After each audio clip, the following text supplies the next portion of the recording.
Boa noite a todos. Em primeiro lugar, eu queria manifestar aqui a alegria e o agradecimento de estar aqui. Agradeço pelo convite, grande amigo Jorge, de estar aqui e falar com vocês que é maravilhoso conversar sobre a doutrina espírita.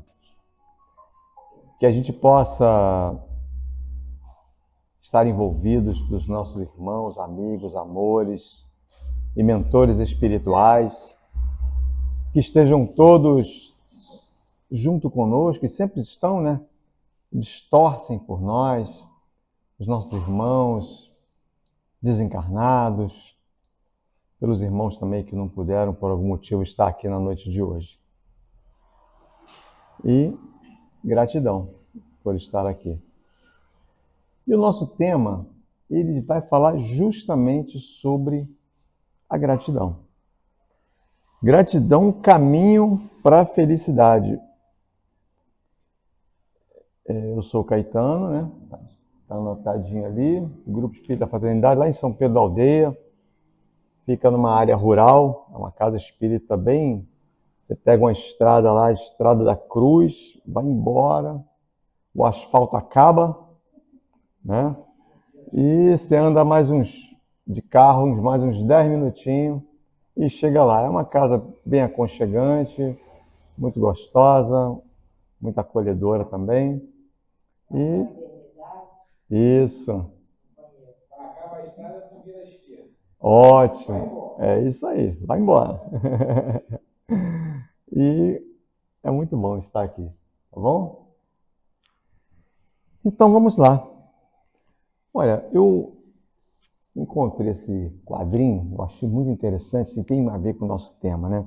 Não é a felicidade que nos torna gratos, é a gratidão que nos torna felizes. O que a gente vê nesse contexto? Nós, quando fala em gratidão, a gente coloca a gratidão como o nosso objetivo, claro. Mas existem etapas, existe uma sequência para a gente chegar a ter a gratidão. Porque muitas vezes nós não sabemos a ordem disso. Então nós queremos alcançar um objetivo e muitas vezes o caminho que nós temos que percorrer para chegar a esse objetivo, a gente, com o afã de chegar ao que a gente quer, ao objetivo que a gente quer, a gente esquece de passar pelo caminho, não é?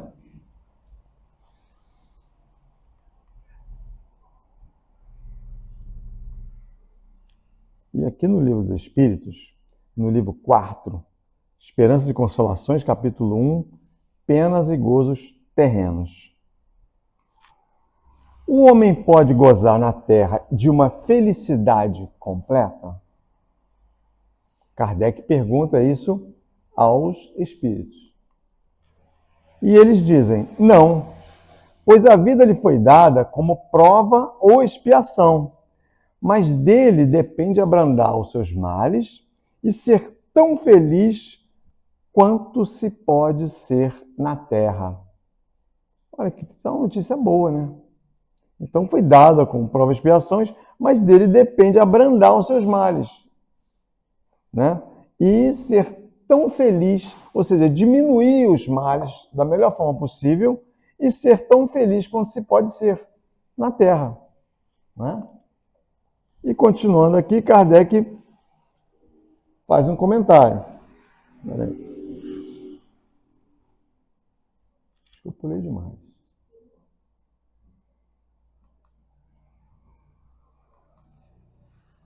Opa. Concebe-se que o homem seja feliz na Terra quando a humanidade estiver transformada. Mas enquanto isso não se verifica, cada um pode gozar de uma felicidade relativa? E eles respondem, o homem é, na maioria das vezes, o artífice de sua própria infelicidade. Praticando a lei de Deus, ele pode poupar-se a muitos males e gozar de uma felicidade tão grande quanto se comporta a sua existência num plano grosseiro. O que é o plano grosseiro? Nós sabemos, meus irmãos, que a Terra, né, a vida terrestre, ela é uma visão muito turva da vida espiritual. E como tudo é de lá para cá, né, o nosso olhar ele precisa ser de lá para cá. Porque no ponto de vista daqui, a gente não consegue entender muitas coisas, não é assim? E continuando, Kardec faz um comentário. O homem bem compenetrado do seu destino futuro não vê na existência corpórea mais do que uma rápida passagem. É como uma parada momentânea numa hospedaria precária. Kardec compara o planeta, né, a Terra, né, a situação terrestre a uma hospedaria precária. Por que hospedaria precária? Por causa justamente das nossas limitações. Quando a gente vem para cá, como é que a gente chega aqui? A gente chega aqui, boa noite, a gente chega aqui, eu costumo dizer que a gente chega aqui sem Wi-Fi, a gente chega aqui sem 3G, sem 4G, sem 5G, a gente chega aqui em modo avião. Porque nós fizemos, né, conforme as obras de André Luiz, nós fizemos todo um planejamento do lado de lá, nada é por acaso, ninguém está aqui nessa terra a passeio. Nós temos uma folha de serviço. Aonde é que está a folha de serviço? Nós sabemos. Elas estão guardadas conosco no nosso inconsciente mais profundo, nas formas em que nós podemos, através das nossas intuições, acessá-las de vez em quando. Porque se soubéssemos de muita coisa, a gente iria certamente se atrapalhar muito. Então, nos é dada, nessa hospedaria precária, pelas limitações que nós temos. Nós temos muitas limitações. Nós não sabemos por que algumas pessoas que a gente convive, a gente não gostaria de conviver. A gente não sabe por que certas coisas acontecem com pessoas, coisas boas, acontecem com pessoas que não merecem. Poxa, mas fulano conseguiu um emprego bom, mas ele não merecia. Poxa, eu me esforço tanto no meu trabalho, eu não consegui esse cargo, mas o cara do meu lado conseguiu. E ele não merecia tanto quanto eu.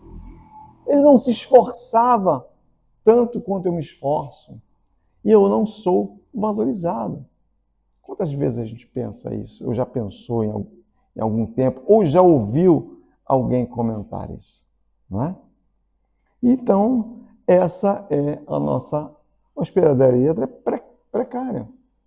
Né? É um mundo onde o mal ele sobrepõe ao bem. Né? É um mundo de provas e expiações.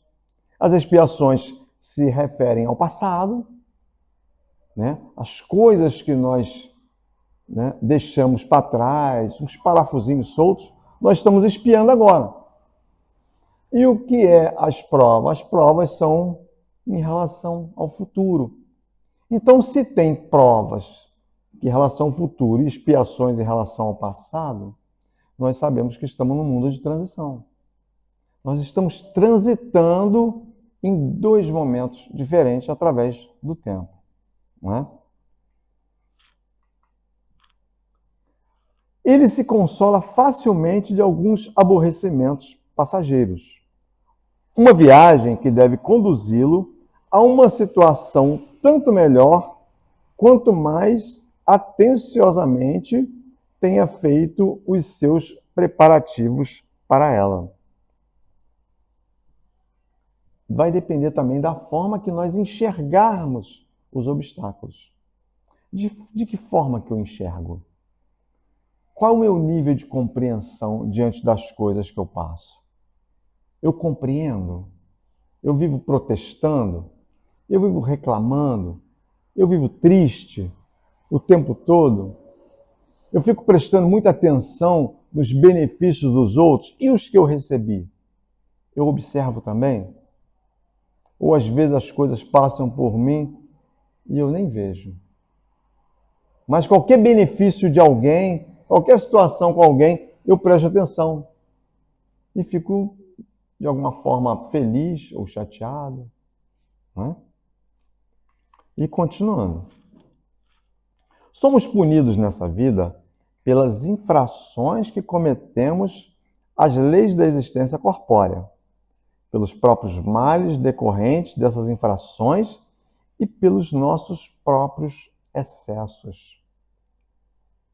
Os nossos excessos também é complicado, porque muitas vezes nós queremos exacerbar algumas coisas, né?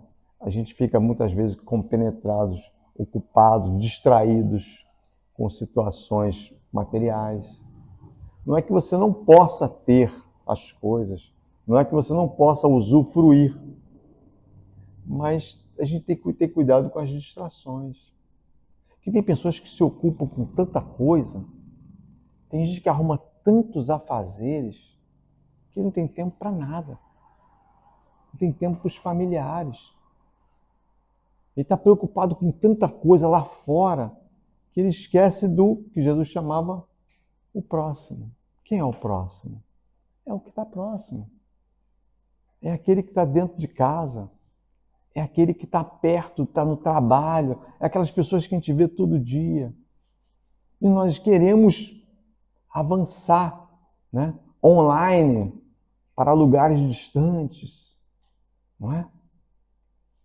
E é natural que é assim. Só que nós precisamos reconhecer essas situações, porque isso lá no fundo dá um nível de insatisfação e acaba trazendo alguns problemas na questão da nossa gratidão, do nosso estado de conforto, né? Se remontarmos pouco a pouco à origem do que chamamos infelicidades terrenas, veremos a estas, na sua maioria, como a consequência de um primeiro desvio do caminho certo. A consequência de um primeiro desvio. Um primeiro desvio, por exemplo, estou vindo para cá. Se eu errar uma rua, eu vou consertar e vou chegar aqui. Mas essa rua que eu entrar, ela vai me atrasar 10, 15, 20 minutos. Ou bastante tempo. Um exemplo, né? Então, nós temos a primeiro desvio, ele já pode ocasionar outros desvios, outros problemas, outros caminhos. Você acaba mudando a rota justamente porque você teve um pequeno erro, né? Em virtude desse desvio inicial, entramos num mau caminho. E em consequência em consequência, caímos, afinal, na desgraça. A gente vai não prestando atenção em algumas coisas e daqui a pouco a gente está se sentindo muito infeliz, não é?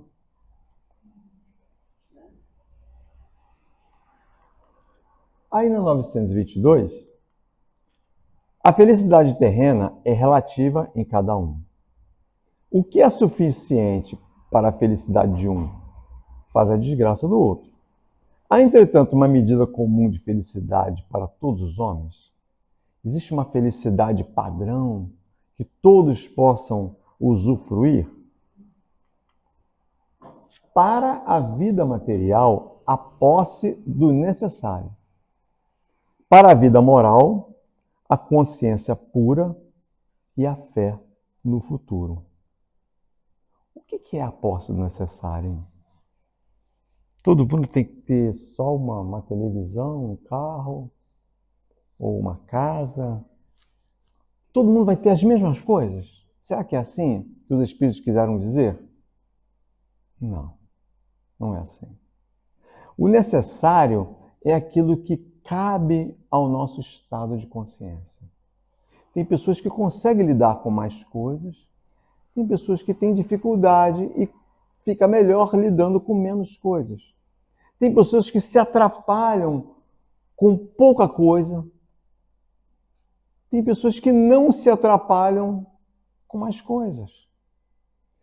Isso não é para dizer quem é melhor e quem é pior, mas cada um tem o seu nível de alcance de situações.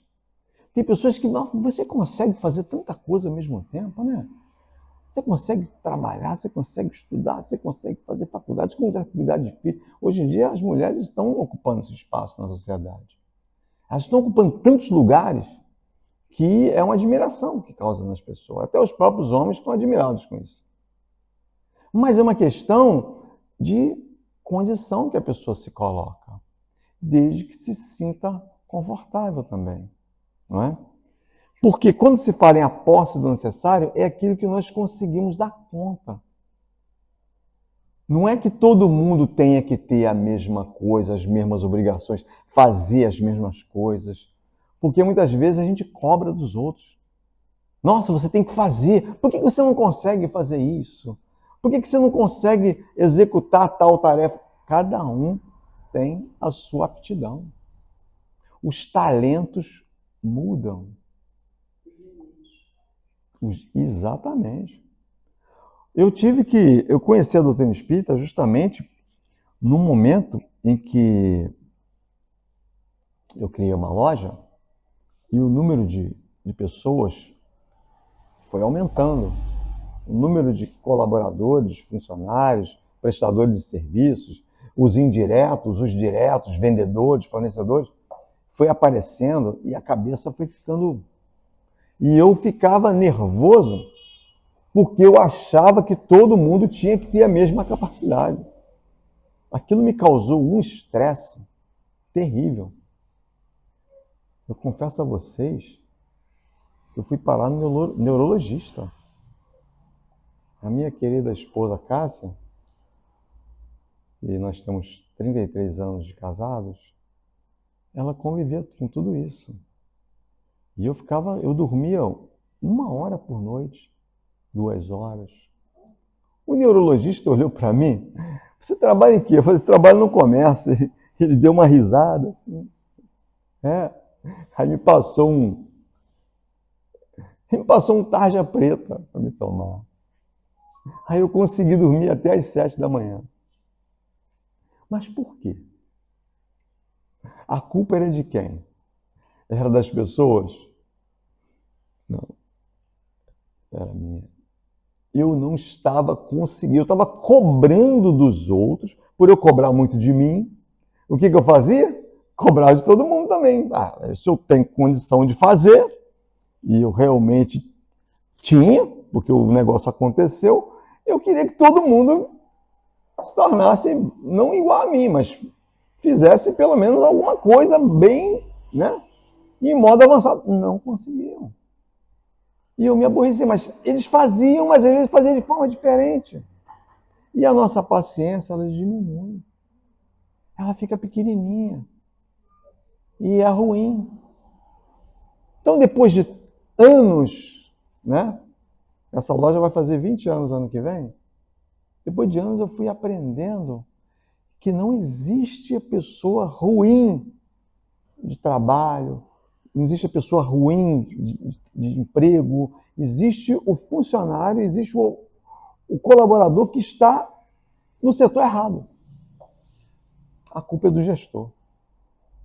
Ele tem que enxergar que aquele ser humano, ele é melhor fazendo uma coisa do que fazendo outra. Ou então ele é melhor até em outra profissão, em outro lugar que não seja ali. Porque cada um se encontra em algum local. É igual a casa espírita. Aqui as pessoas assumem os seus lugares. Tem coisas que não precisa nem discutir. Um já senta ali, um já toca o violão, o outro vai ali, arruma o material da informática, o outro arruma as cadeiras, o outro arruma os livros. E as coisas vão acontecendo de uma forma tão automática. Por quê? Porque todos querem fazer. E que bom que cada um consegue ocupar um espaço diferente. Isso que a gente tem que agradecer. Porque não é todo mundo ser capaz de fazer muita coisa, a mesma coisa. Né? Isso em casa, a mesma coisa. Os casais têm que ocupar posições diferentes dentro de casa. É importante isso. Se um já está fazendo uma coisa, o outro não precisa fazer. Porque os dois fazendo uma coisa, os dois fazendo outra, os dois fazendo outra, é uma proposta até interessante. Mas ficam campos vazios. Não é? É apenas uma sugestão, né? Vamos continuar. O que para um seria supérfluo, a outro já se torna necessário. E vice-versa, a segunda posição. Sim, pelas suas ideias materiais, seus preconceitos, suas ambições, os seus caprichos ridículos. Estes que o mundo fará justiça quando tiverdes a compreensão da verdade. Aqui mostra como as pessoas são diferentes. O que para um é supérfluo e para outro é necessário. Eu não... se eu fosse você, não tinha comprado isso sem assim, não tinha feito, eu não tinha adquirido isso sem assim. A pessoa era importante. Para mim não é. E tem coisas que para ele vai ser supérfluo, para mim é necessário. Não é? Viver em sociedade é assim. E que bom que a gente tem tempo para aprender essas coisas. Não é? Vamos continuar. E aquele que tivesse uma renda de 50 mil libras, isso Kardec falando naquele tempo, lá, os espíritos falando naquela época, e a visse reduzida a 10 mil, se sentiria feliz por não manter mais boa figura, sua boa classe, ter bons cavalos e servos, satisfazer todas as paixões e etc. Ou seja, quem ganha muito e se vê ganhando menos, vai se sentir infeliz. Não é? E continuando. Julgaria faltar-lhe o necessário, mas pode considerá-lo digno de lástima. Porque bem ao seu lado há os que morrem de fome e de frio, e sem um lugar para repousar a cabeça. Ou seja, a gente presta tanta atenção em algumas coisas, mas tem pessoas que estão em situações bem piores, não é? O homem sensato, para ser feliz, olha para baixo e jamais para os que estão acima, a não ser para elevar a sua alma ao infinito. Quando a gente, para ser feliz, a gente precisa olhar um pouco para baixo. A gente olhar para aqueles que precisam. Até para a gente também tomar a nossa referência de contentamento. Poxa, eu estava de tal jeito, agora eu me encontro melhor. Né? Porque a felicidade também é um estado de contentamento. Por que Deus beneficia com os bens da fortuna certos homens que não parecem merecê-los? Essa é uma pergunta que muitos fazem, né? Esse é um favor aos olhos daqueles que não enxergam além do presente. Mas sabei-o, a fortuna é uma prova geralmente mais perigosa que a miséria. É muito mais perigoso, sem dúvida alguma. Mas não é possível. A pessoa que tem a fortuna é feliz. Não. Se não souber lidar, a vida fica bem complicada. Porque quando nós não temos, nós até nos cobramos menos. Mas quando o cara tem, ele se cobra mais. Poxa, por que eu não fiz? Eu podia ter feito, podia ter doado, podia ter resolvido o problema, podia ter alcançado, podia ter viajado até lá E eu não fui. O que não tem, não. Eu não podia ir, eu não tinha recurso. O que eu vou fazer? Eu não posso sair correndo daqui para Minas Gerais. Não é? Eu não tenho quem pagasse minha passagem. Até que eu pedi emprestado, mas ninguém me emprestou. Não é? E o que tem condições? E vamos lá. A civilização, criando novas necessidades, não é a fonte de novas aflições? Olha, isso em 1857, hein? Criando novas necessidades. Olha, o tempo moderno já estava vindo. E estava vindo com força, tá? Os males desse mundo estão na razão das necessidades artificiais que criais para vós mesmos. Aquele que sabe limitar os seus desejos e ver sem cobiça o que está fora das suas possibilidades, poupa-se a muitos aborrecimentos nesta vida. O mais rico é aquele que tem menos necessidades. Nossa, essa última frase aí é um desafio, tá? O mais rico é aquele que tem menos necessidades. Não é não precisar das pessoas. É a pessoa que se sente constantemente em estado de carência. Porque tem pessoas que têm problemas de carência o tempo inteiro. Eu tenho que ter carência de elogio. Eu tenho que ter carência de afeto, de ajuda. Já não se fala nem em carência financeira. Então ele é rico. Ele é rico de quê? Rico de gratidão, rico de reconhecimento, rico de auto-amor, rico de auto-reconhecimento dos benefícios que ele já tem. Ah, mas ele não tem nada, ele só tem uma casa só, nem carro, não tem. Vai trabalhar a pé, anda 2 quilômetros todo dia, mas ele é rico.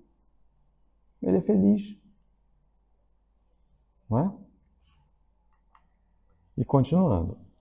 Agora a gente vai no ego e o self. A gente vai entrar um pouquinho nas matérias da Joana, que são fantásticas para falar sobre a gratidão.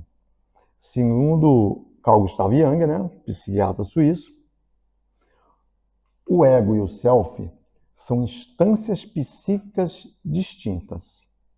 O ego é o centro da consciência, lidando com a realidade externa e a identidade diária.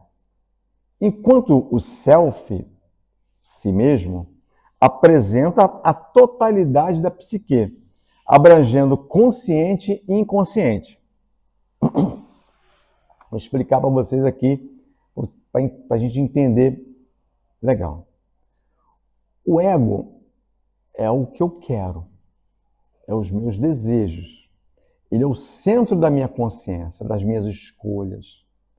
O self é o que eu realmente possuo, é o que realmente eu sou. Ele é o self-service, lá do restaurante. É aquele monte de bandejas. Tá lá, 18 bandejas. Tem um self-service aí que tem 72 pratos, né? Imagina, se botar 72 pratos variados, né? Dá uma congestão, né? Mas tem aqueles self-service que tem aquelas, né? Mas de qualquer forma já está tudo lá. O ego, ele quer as coisas. Só que muitas vezes ele quer o que não está na bandeja. A gente vai à frente para entender isso. O ego age no mundo, enquanto o self é a essência e o objetivo de integração, individuação. O ego, ele age, ele faz as coisas acontecer, ele escolhe, ele faz opções. O self é a essência, o self é o que eu tenho. Ó, tá aqui, ó, isso aqui é o que você tem. Não é? Continuando.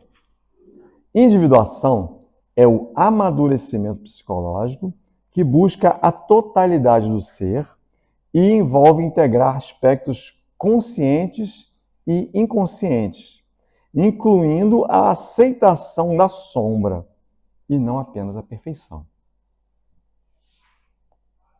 Eu preciso aceitar o self está lá, né? O self-service. Tem coisas, tem bandejas lá no restaurante de coisas deliciosas. Tem coisas que eu não quero nem chegar perto. Só o cheiro me faz mal. São as minhas sombras. São os meus defeitos. São as minhas fraquezas. Né? No segundo livro da Joana de Anjos, O Homem Integral, fala muito bem nessa parte. Nós somos seres integrais. Nós somos completos. Nós temos o que há de bom, o que há de melhor, o que há de ruim e o que há de péssimo. Nós temos de tudo um pouco. Só que a gente não aceita o que não é bom.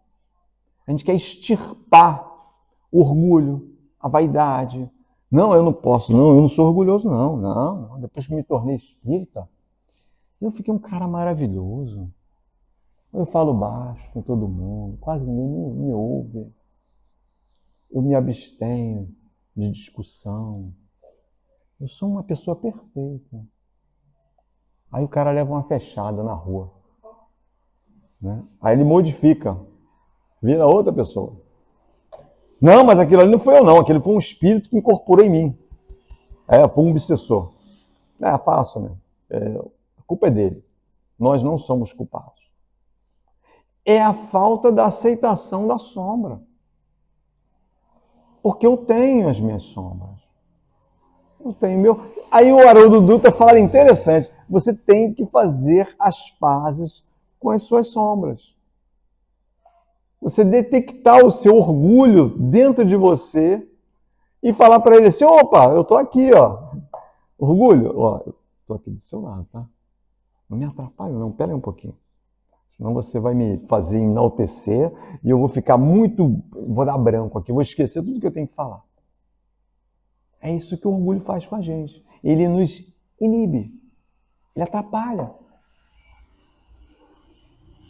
É isso. O egoísmo também atrapalha. Mas ele atrapalha o querer? Não. O egoísmo ele está numa situação em que eu mereço mais que todo mundo. O que significa isso? Eu sou o mais carente de todos. Está escondidinho. Está muito guardado.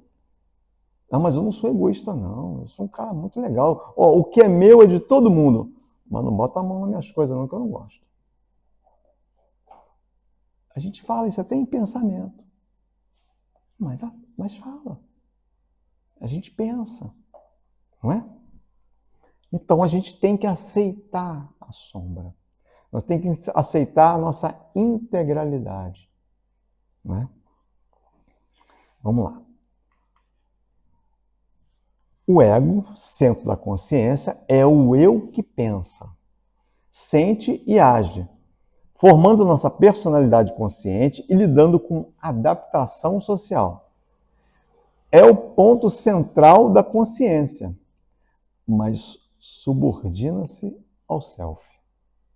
Que droga, né? Ele tem que obedecer o que tem no restaurante. Não tem lasanha lá nas bandejas. Eu queria lasanha. Não tem. Tem uma lasanha ali. É de camarão? Não, não é de camarão. Então não tem. Então, o self é o que tem lá. E o ego quer o que não tem. Vai dar problema. Então, se eu aceitar o que tem, e se eu conseguir me contentar com o que tem, tá ótimo.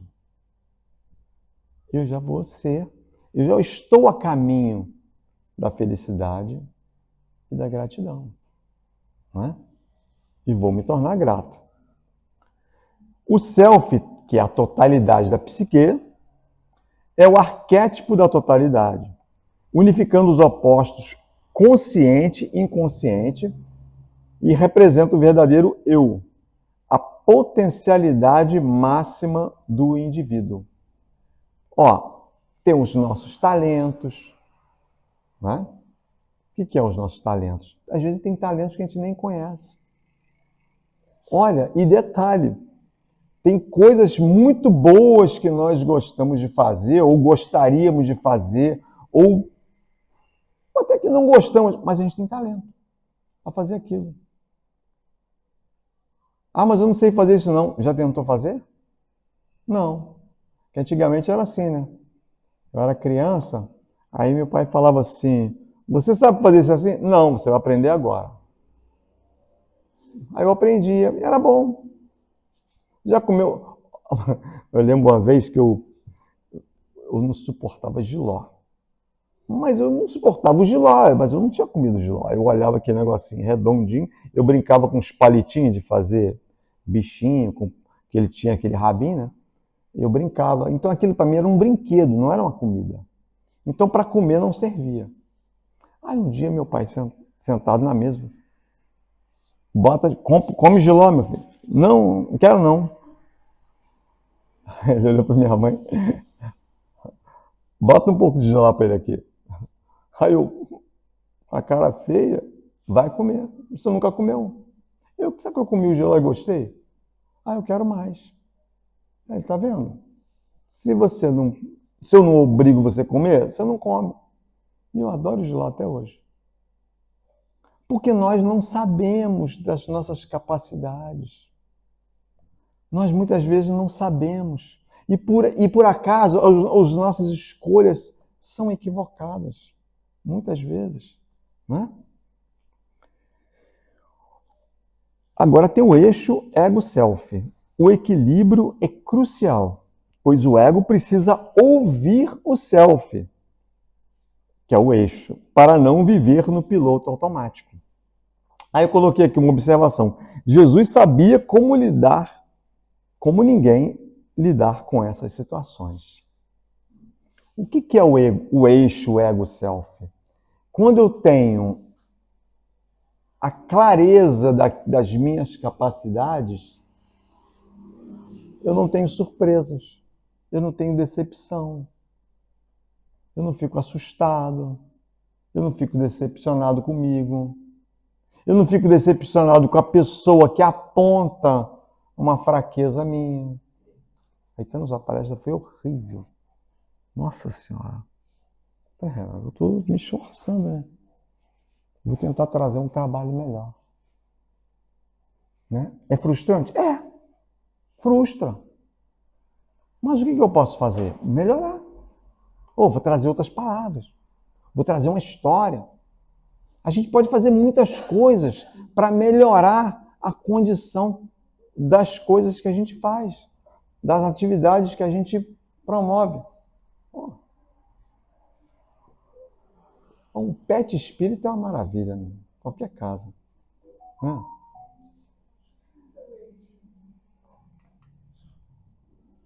Aí tem aqui a dinâmica. Se o ego se identifica demais com o mundo externo, o self pode forçar crises, depressão, ansiedade, para o ego se voltar ao interior. Quando eu estou fora do eixo ego-self, quando eu quero aquilo que não está na bandeja, quando eu não reconheço que aquilo que eu não tenho potencialidade não adianta eu ficar implorando, eu fico melhor. Eu evito depressão, eu evito ansiedades, porque eu estou consciente daquilo que eu posso. Você sabe ser assim? Pô, não sei não. Ser sincero.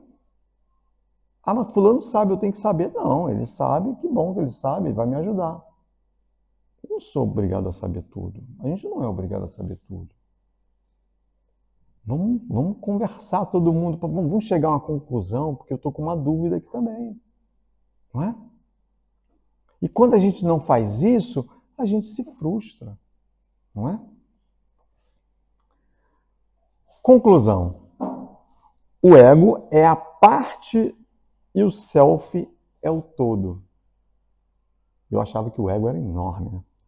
A relação entre eles, conhecida como individuação, é o processo de se tornar quem realmente se é. Se todos nós conseguirmos organizar no eixo ego-self, né? A gente saber que a relação entre o que nós queremos e o que nós temos, se a gente souber conciliar isso, a gente fica muito mais equilibrado, fica muito mais tranquilo, né? E vamos continuando. Se a felicidade está contida em um estado de gratidão, é bom saber que a gratidão é gradativa, porque a consciência é gradativa. Podemos ajustar a gratidão em 3 níveis de progresso. A gratidão gradativa achei bacana.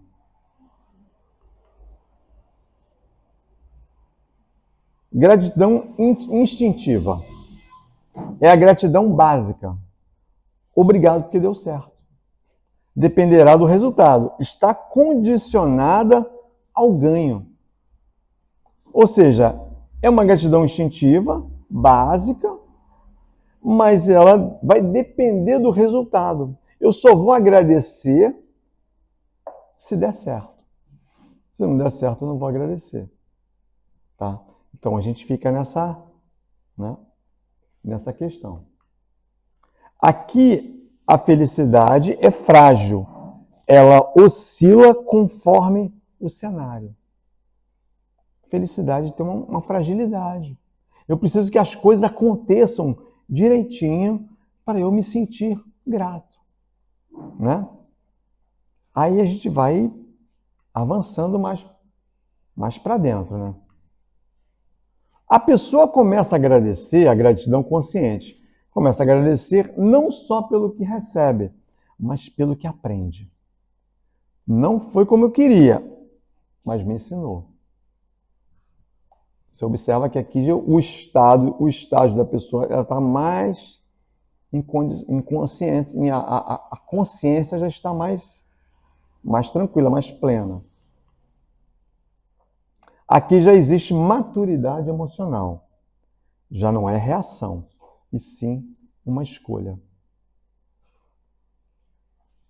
A felicidade começa a ficar mais estável.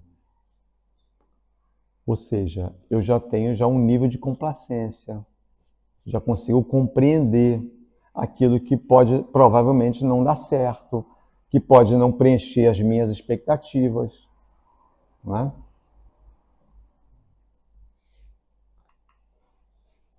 Gratidão existencial. Esse é o nível mais alto.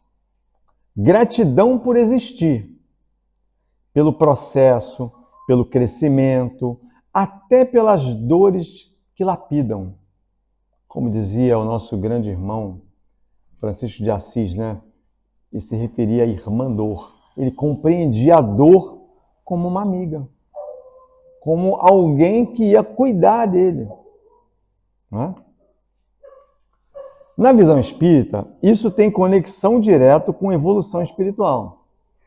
Quanto maior a compreensão da lei de causa e efeito e da reencarnação, maior a capacidade de agradecer até o que parece adverso.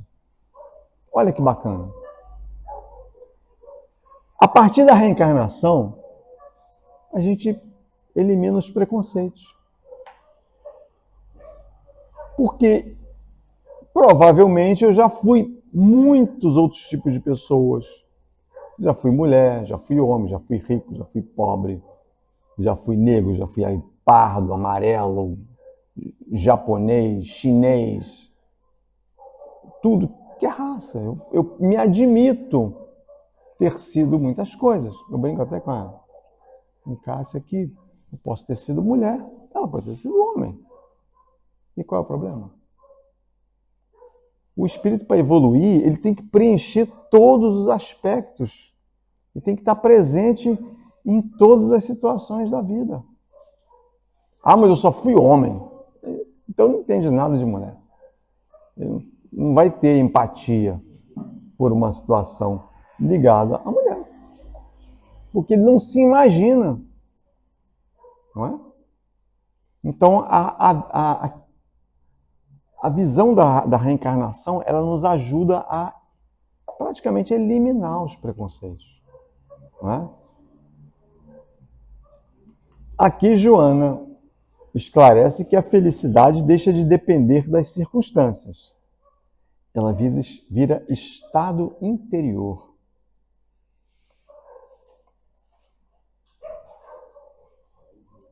Continuando.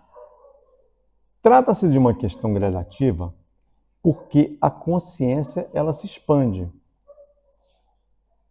O ego diminui, não se revolta com as derrotas, né?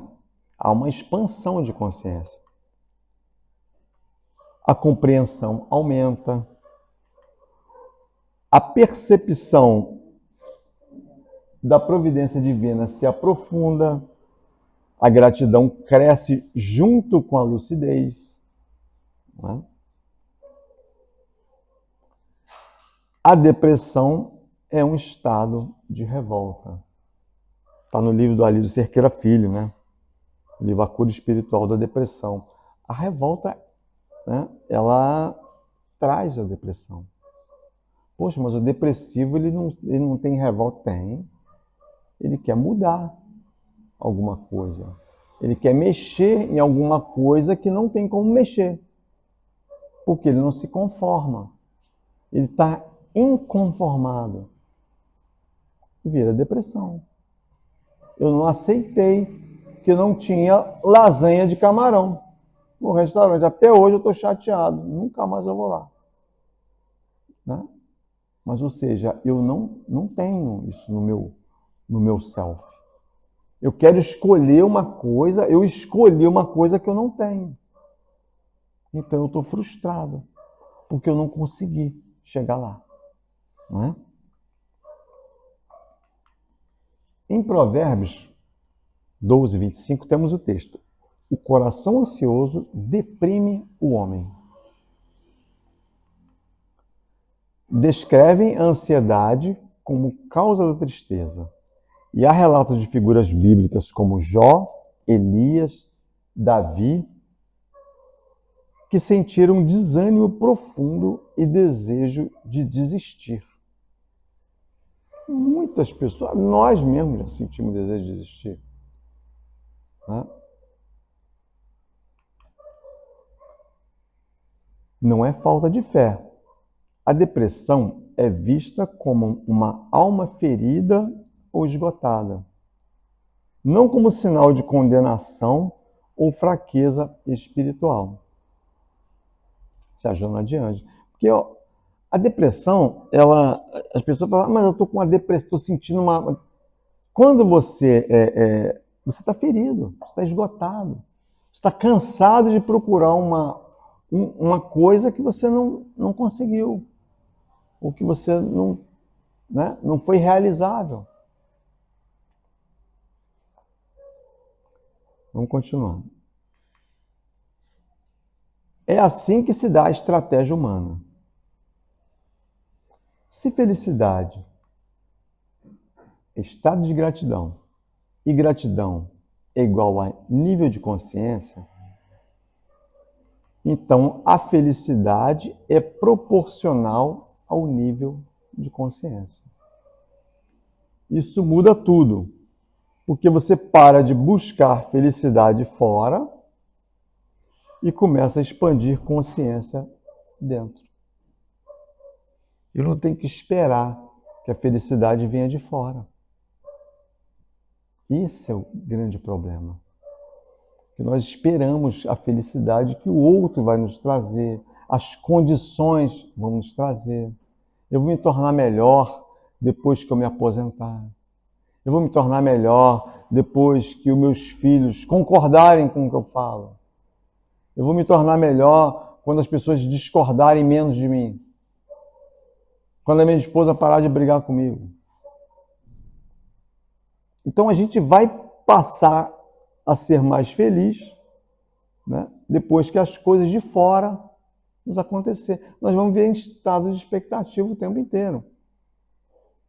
E a gente tem que ter cuidado, meus irmãos, que a gente coloca muitas vezes o nosso dia, a felicidade do nosso dia, simplesmente num bom dia que o vizinho esqueceu de nos dar, por distração.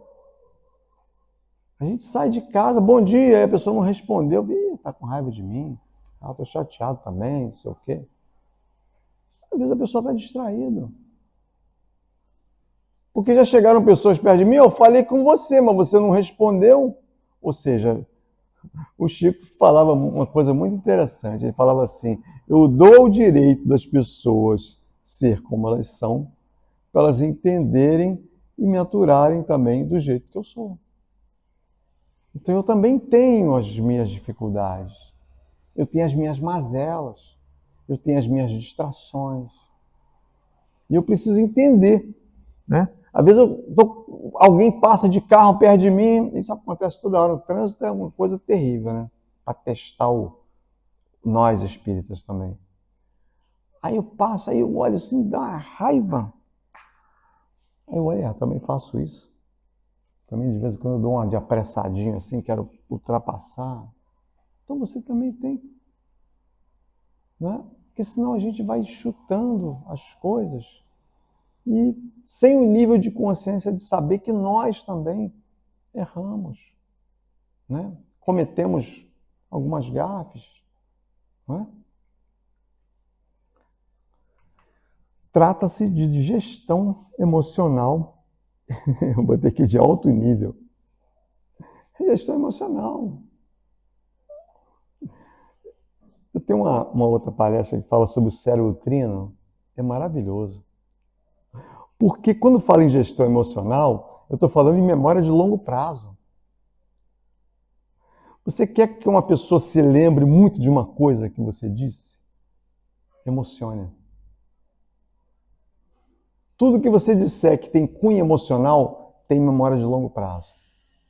O que é racional, memória de curto prazo. O nosso cérebro racional, que é o neocórtex, ele foi feito para resolver problemas imediatos. Ele não guarda rancor, não guarda raiva, ele é para resolver as coisas. O cérebro límbico, que é o segundo cérebro, que é inerente aos mamíferos, ele tem o sistema emocional, né? A gente vê os mamíferos, a cachorrinha, a gatinha amamantando os filhotes, você vai botar a mão ali, você vai tomar uma mordida. Porque ela está em acolhimento. Ali é emoção pura. Não é? É muito interessante esse estudo também do cérebro trino. E para a gente finalizar, a conclusão.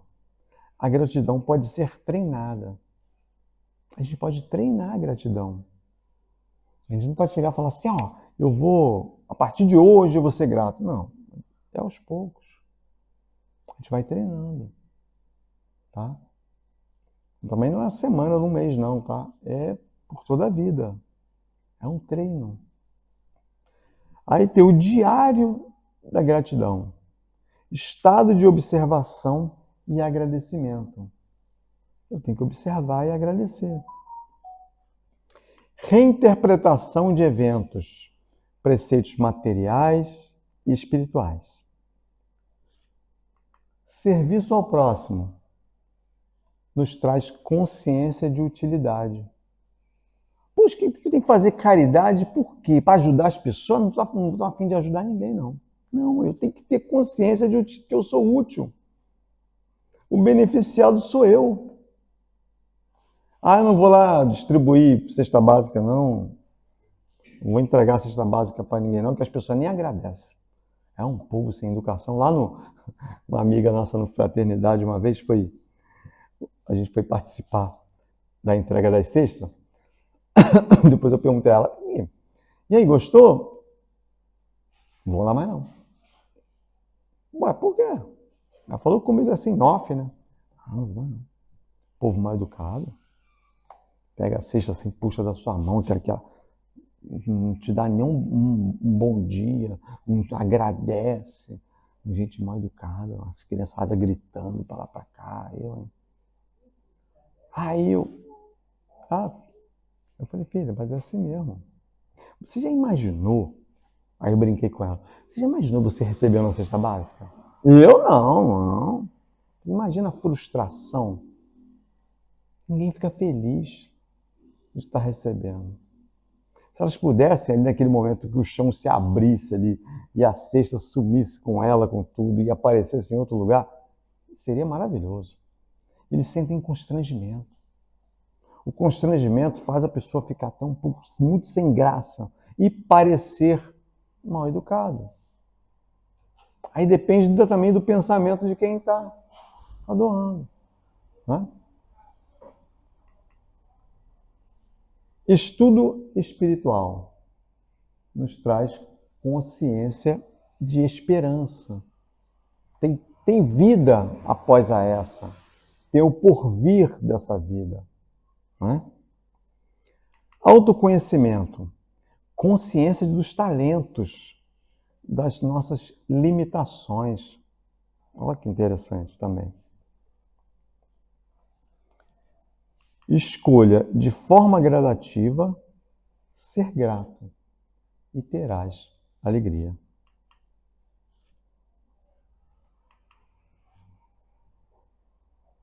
Terás alegria e serás feliz. Bom, meus irmãos, que Jesus nos abençoe. Agradeço a todos pela atenção e que Jesus sempre nos envolva e deixe a gente sempre gratos de estarmos juntos nessa casa bonita, acolhedora. Eu vindo de lá de baixo, já olhei e ela falou assim, é aquela ali, né? Eu falei, é igual a da foto lá que eu vi lá no site, muito bonita, e se Deus quiser, estão de parabéns aqui pelo trabalho.